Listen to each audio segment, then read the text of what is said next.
मातृशक्ति को नमन। स्टूडियो में आपका हार्दिक स्वागत, अभिनंदन, सत्कार है। सनातन सत्य दृष्टि विज्ञान के अंतर्गत हम आपको कुदरत, कुदरती रचना एवं कुदरत के कानून के बारे में बताएंगे। उससे आपको प्राप्ति होगी शाश्वत सुख की।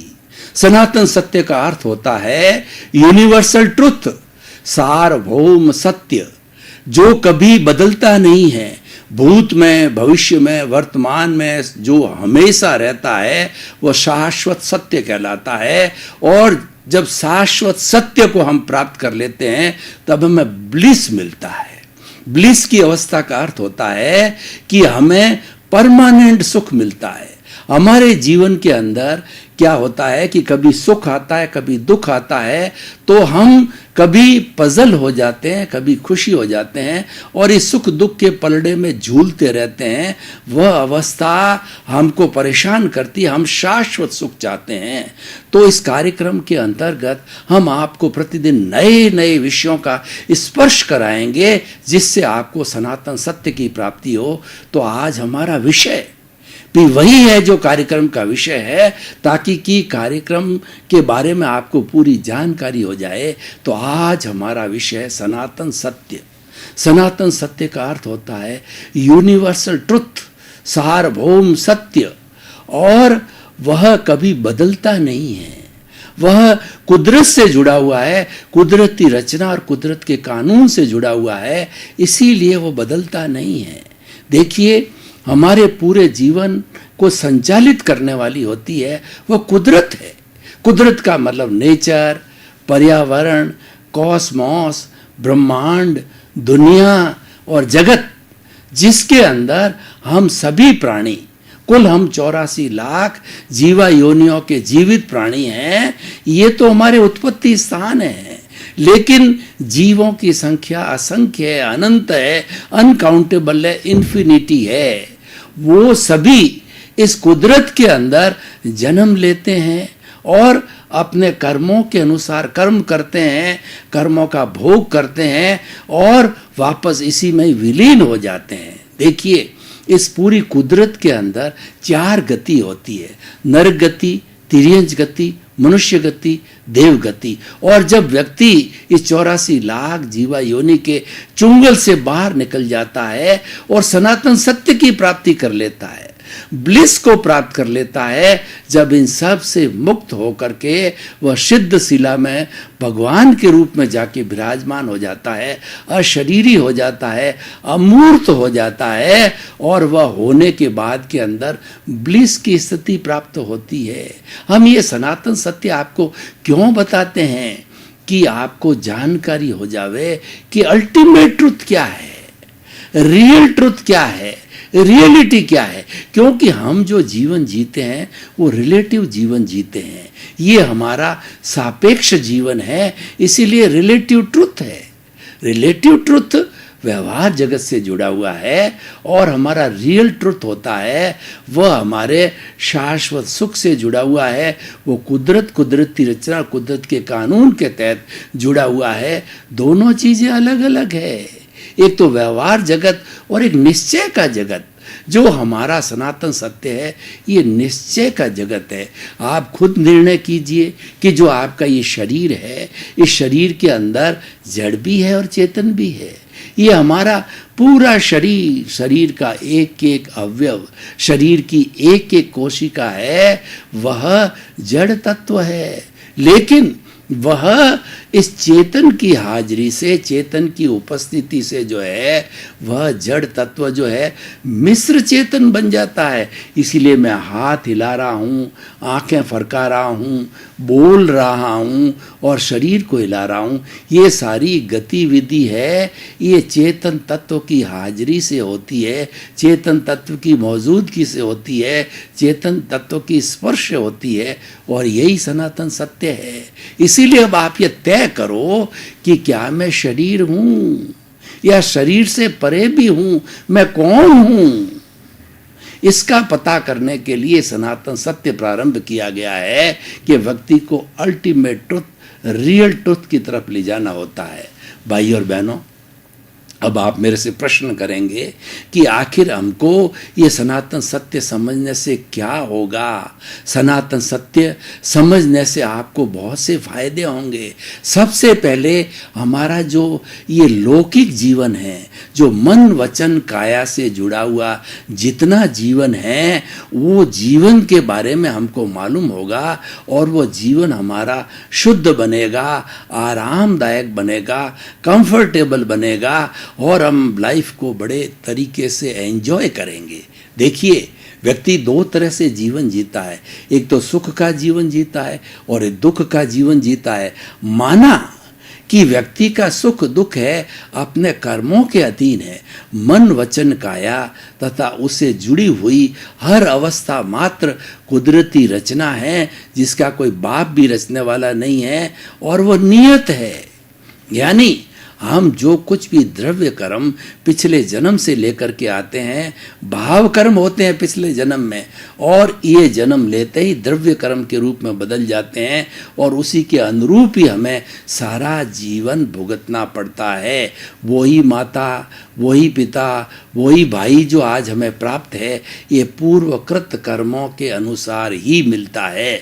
व्यक्ति की जीवन की कोई भी ऐसी अवस्था नहीं है जो कि कर्मों के अधीन हो। इसीलिए अगर कर्म को, कर्म विज्ञान को जो है, हम अगर मान लो आज के इस संसार का भगवान कहें तो कोई अतिशयोक्ति नहीं है, क्योंकि कर्म के लिए कहा गया है, को सुख को दुख देत है और कर्म देत झकझोर, उर्जत सुरजत आप ही और ध्वजा पवन के फेर।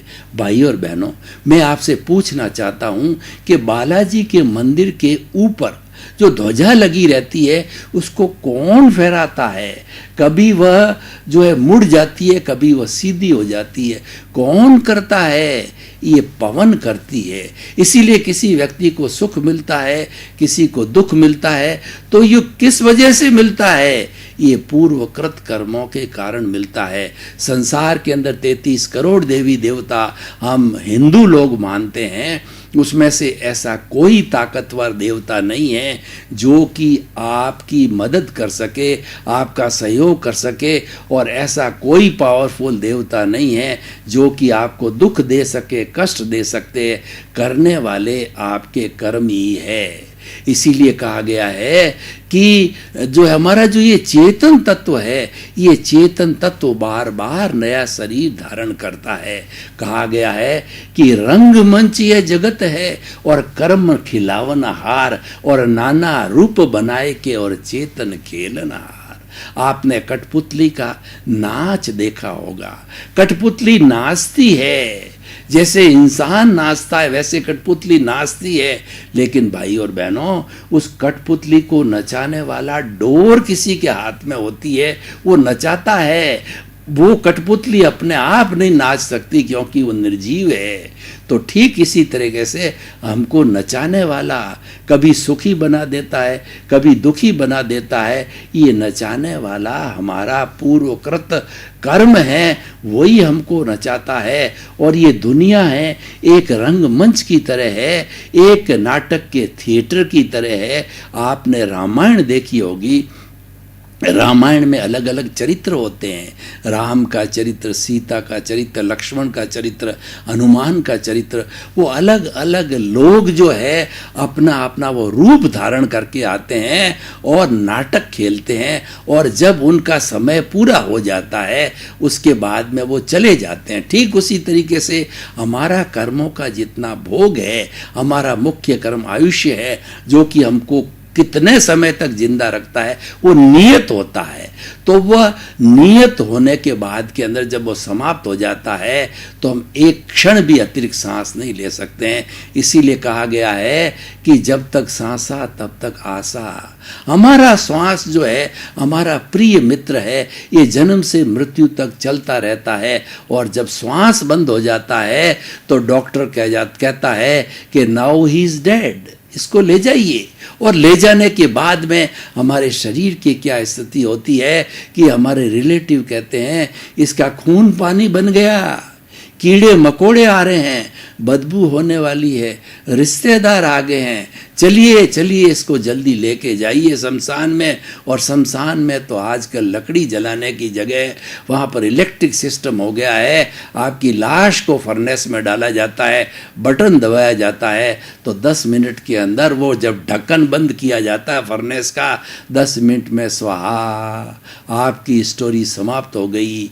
आपने 70 वर्ष, 80 वर्ष, 90 वर्ष, 100 वर्ष जीवन जिया, वो कुछ ही मिनटों के अंदर स्टोरी समाप्त हो जाती है। तो भाई और बहनों, ये निष्कर्ष निकालिए, आप रियलिटी को आइए कि ये दो तत्व तो हमारे सामने हैं, जड़ और चेतन। इसमें सनातन कौन है? सनातन जो है वो चेतन है। चेतन अजर है, अमर है, अविनाशी है, ज्ञाता है, दृष्टा है, अनंत ज्ञान वाला है, अनंत दर्शन वाला है, अनंत शक्ति वाला है और अनंत सुख का धाम है। उसकी पहचान कीजिए।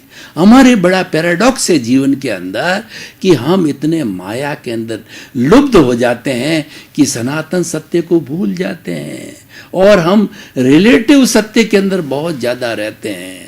रिलेटिव सत्य क्या है? मैं और मेरा, मेरा घर, मेरा परिवार, मेरे बाल, मेरे बच्चे, मैं किसी का पिता, मैं किसी का पुत्र, मैं किसी की पत्नी, ये मेरा है, ये तेरा है, मेरे इतना बैंक बैलेंस है, मैं करोड़ों का मालिक हूँ, मैं अरबपति हूँ, मैं लेखक हूँ, मैं भारत का प्रधानमंत्री हूँ, मैं भारत का राष्ट्रपति हूँ, मैं इंजीनियर हूँ, मैं डॉक्टर हूँ, मैं चार्टर्ड अकाउंटेंट हूँ। कितनी कितनी उपाधियों से हम अपने आप को घेर लेते हैं। ये भाई और बहनों, ये सारा रिलेटिव सत्य है। मैं ये नहीं कहता कि ये असत्य है। तो आप कहेंगे कि हम तो पूरा 60, 70, 80 वर्ष जीवन जी रहे हैं और आप कह रहे हो सत्य है, लेकिन ये रिलेटिव सत्य है, ये असली सत्य नहीं है। रियलिटी पर आएंगे तो आपको मालूम होगा कि रियलिटी के अंदर मैं चेतन तत्व हूँ। चेतन तत्व अजर होता है, अमर होता है। तो भाई और बहनों, इस सनातन सत्य कार्यक्रम को रखने का हमारा उद्देश्य क्या है कि व्यक्ति अच्छा इंसान बने। व्यक्ति केवल रिलेटिव सत्य को जान करके, मिथ्या दर्शन को जान करके, झूठ का जीवन जी करके वह अपने आप को अपराधी, आतंकवादी और अपने आप को जो है जुआखोर, अय्यासी, जितनी बुराइयां उससे गिरे नहीं। ये बुराइयां क्यों आती है कि व्यक्ति सनातन सत्य को नहीं जानता है। सनातन सत्य हमारा कुदरत से जुड़ा हुआ है। ये सारा ब्रह्मांड, ये सारी जो है वह जितनी भी जगत है, ये सारा सनातन सत्य से जुड़ा हुआ है। तो सनातन सत्य एक विज्ञान है। कौन सा विज्ञान है? ये दृष्टि का विज्ञान है। दृष्टि का विज्ञान का अर्थ हुआ कि जो चेतना से जुड़ा हुआ है वह दृष्टि का विज्ञान होता है। चेतन तत्व पर जड़ के कानून लागू नहीं होते हैं। जड़ का नियम चेतन पर लागू नहीं होता है और चेतन का नियम जड़ पर लागू नहीं होता है। जड़ के नियम हैं वो कुदरत के नियम होते हैं। क्योंकि जब कोई व्यक्ति, कोई भी जीवित प्राणी जन्म लेता है तो जन्म कौन देता है? उसको जन्म कुदरत देती है। कुदरत पंचभूतात्मक है। पृथ्वी, जल, अग्नि, वायु और आकाश, 5 भूतों से बनी हुई ये हमारी कुदरत है, ये हमारी सृष्टि है।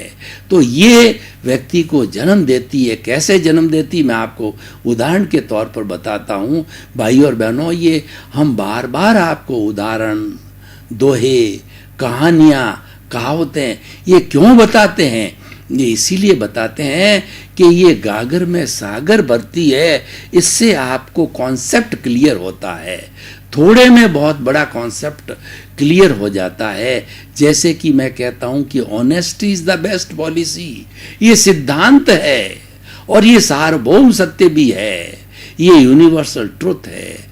हर अच्छाई यूनिवर्सल ट्रुथ की ओर जाता है और हर बुराई है वो मिथ्या दर्शन की ओर जाता है। सनातन सत्य हमें एक विजन देता है। जीवन जीने की कला देता है कि हमने मनुष्य जीवन तो प्राप्त कर लिया, जो कि बहुत दुर्लभ है, लेकिन इसको जिया कैसे जाए।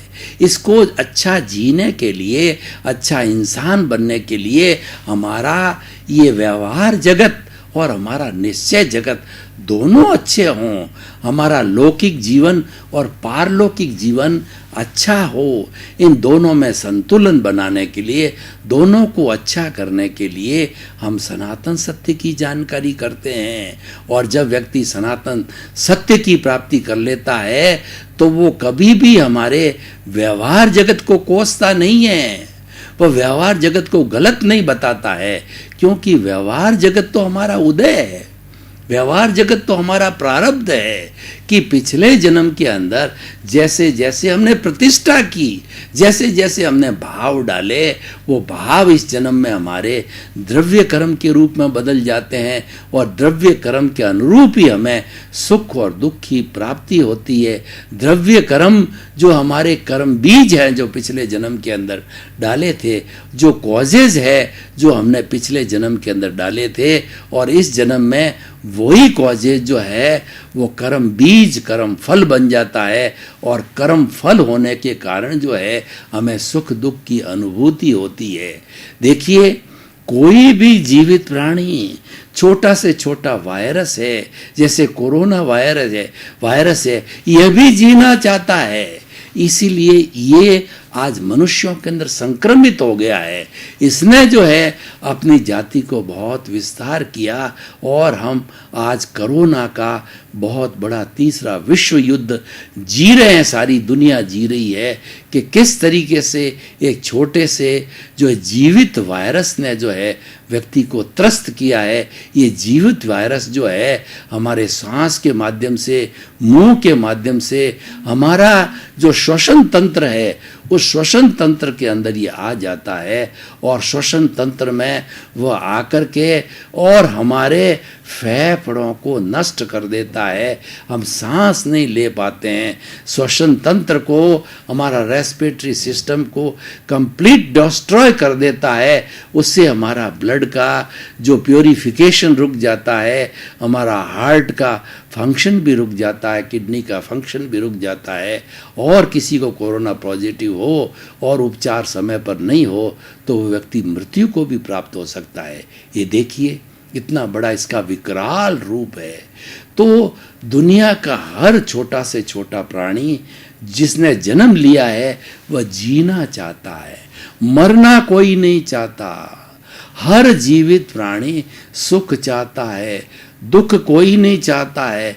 जब दुख कोई नहीं चाहता, आप स्वयं दुख नहीं चाहते हो, तो आपको क्या अधिकार है कि किसी को दुख दो। इसीलिए सनातन सत्य ये बताता है कि किसी को दुख मत दो। ये सबसे बड़ा इसको मानव धर्म के रूप में परिभाषित किया है। और हर व्यक्ति जो है इस सनातन सत्य को जान लेता है कि हर एक का अपना अपना जीवन है और वो कर्मों के अधीन है। वो कुदरत के कानून के अंतर्गत जीता है। तो व्यक्ति किसी पर अन्याय नहीं करेगा, किसी का शोषण नहीं करेगा, किसी को दुख नहीं देगा और किसी के प्रति बुरे भाव नहीं रखेगा, किसी के प्रति अभिप्राय और ओपिनियन नहीं देगा। और वह अपना सनातन सुख के जो सनातन सत्य की प्राप्ति के बाद में हमको सबसे बड़ा लाभ ये होता है कि हमारा अज्ञान की जो वेल्डिंग है वह राग द्वेष है, वो प्रियता और अप्रियता है। मनुष्य के दो आंख होती है, एक आंख होती है राग की, दूसरी आंख होती है द्वेष की। राग के अंदर तो आ गया माया और लोभ, द्वेष के अंदर क्रोध और अहंकार आ गया। ये दोनों चश्मे लग जाते हैं। इन चश्मे की वजह से हम किसी को प्रिय मानते हैं, किसी को अप्रिय मानते हैं। ये भोजन अच्छा है, ये भोजन अच्छा नहीं है, ये व्यक्ति अच्छा है, ये व्यक्ति अच्छा नहीं है, ये चीज़ मुझे अच्छी लगती है, ये चीज़ मुझे अच्छी नहीं लगती है। इस व्यक्ति को दूर भगाओ, इस व्यक्ति को पास बुलाओ। संयोग अच्छे आते हैं, उसको हम गले लगाते हैं और खराब संजोग आते हैं तो हम आर्त ध्यान करते हैं कि ये संजोग जल्दी से जल्दी मेरे से चले जाए। ये प्रियता अप्रियता का जो है ये झूला सुख दुख की उत्पत्ति करता है और आपको सनातन सत्य प्राप्त करना है जिसका कि मूल उद्देश्य ब्लिस की प्राप्ति करना है। तो उसके लिए आप तीसरा नेत्र खोलिए। आज पूरे विश्व में थर्ड आई की बहुत चर्चा होती है। बड़े बड़े विद्वान लोग, आचार्य लोग, ऋषि महर्षि थर्ड आई की बहुत बात करते हैं। थर्ड आई हमारा राग द्वेष को संतुलित करता है। समता भाव यानी दोनों को एक सा समझो, दोनों के अंदर अंतर मत करो। तो हम अंतर नहीं करेंगे तो हम समभाव में रहेंगे। समभाव का अर्थ हुआ कि हमको चाहे सुख मिले, चाहे दुख मिले, चाहे आदर मिले, चाहे तिरस्कार मिले और चाहे हमको लाभ की प्राप्ति हो, चाहे हानि की प्राप्ति हो, दोनों को एक सा समझना, क्योंकि दोनों आते हैं। ये एक सनातन सत्य है कि हर जो है संजोग के साथ वियोग जुड़ा हुआ है। जिस दिन हम जन्म लेते हैं उसी दिन से हमारी मृत्यु का समय प्रारंभ हो जाता है और अल्टीमेटली हमारा जो आयुष्य कर्म है ये हमारी श्वास की संख्या में बदलता है। इसीलिए एक भी स्वतंत्र सांस लेने की हमारी योग्यता नहीं है, उसमें हम पराधीन हैं। यानी हमारा जो व्यवहार जगत जो हम भुगत रहे हैं, जो हमारा प्रारब्ध है और जो हमारा उदय भाव है, उसमें हम बिल्कुल स्वतंत्र हैं। और उसके साथ अगर जुड़ जाते हैं तो जुड़ने से फिर राग द्वेष की प्राप्ति होती है, क्योंकि ये पूरा सब प्रतिष्ठित आत्मा है, ये राग द्वेष ही है। ये अंतःकरण जो हमारा है, मन बुद्धि चित्त और अहंकार, ये जो है अहंकार से जुड़ा हुआ है, यानी राग द्वेष से जुड़ा हुआ है। इससे ऊपर उठना है। जो व्यक्ति साधना करना चाहते हैं वो राग द्वेष से ऊपर उठे, वो समभाव के अंदर आए और जहां राग द्वेष की स्थिति हो वहां पर वो न्यूट्रल रहे। वहां पर जो है उस पर वो हस्ताक्षर न करे, उसके साथ सहमति न दे, उसके साथ जुड़े नहीं। तो जब व्यक्ति जुड़ेगा नहीं तो निश्चित तौर से संभाव की स्थिति में आएगा। और संभाव की स्थिति है हमारा सनातन सत्य है, क्योंकि संभाव की स्थिति है ये दृष्टि विज्ञान है। भाई और बहनों, आपका बहुत बहुत धन्यवाद। आप हमारा सनातन सत्य कार्यक्रम देखते रहिए। इस सनातन सत्य कार्यक्रम में आपको जीवन निर्माण के नए नए सूत्र मिलेंगे, टिप्स मिलेंगे, शिक्षाएं मिलेगी, प्रयोग मिलेगा, क्योंकि हमारा उद्देश्य है कि सर्वे भवन्तु सुखिनः सर्वे सन्तु निरामया, कि इस पूरे विश्व के लोगों को सुख मिले, शांति मिले, आनंद मिले, धर्म मिले और मुक्ति मिले। इसी क्रम में आपका जीवन आनंदमय हो, मंगलमय हो और आपने अपने परिवार के साथ शतायु होकर के परोपकार करते हुए आप जो है राग द्वेष को शून्य करके सिद्ध बुद्ध मुक्त बने। आपके प्रति मंगल भाव।